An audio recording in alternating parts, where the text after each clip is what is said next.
बनाएंगे हम करेले और तरोरियाँ। तो देखिए बहुत ही आसान रेसिपी है, क्विक रेसिपी। अस्सलाम वालेकुम व्यूअर्स, कैसे हैं आप? मैं भी ठीक हूँ।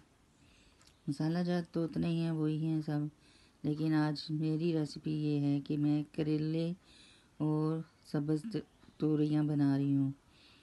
तो करेलों को पहले मैंने फ्राई कर लिया और तोरियाँ मैं इसी तरह ही डालूँगी।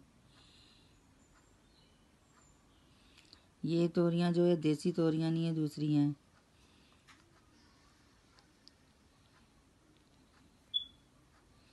दोबारा से रिपीट कर रही हूँ।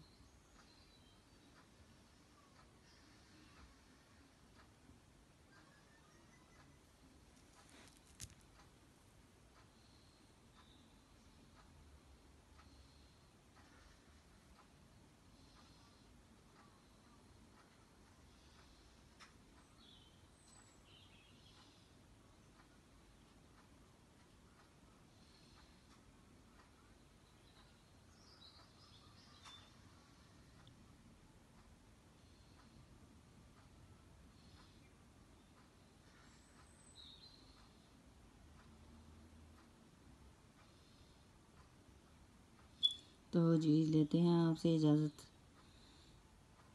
वीडियो को स्किप नहीं करना, वीडियो को लास्ट तक देखना है। ये शॉर्ट वीडियो है, तो ये पहले ही बहुत छोटी सी है, तो इसे ज़रूर देखना है।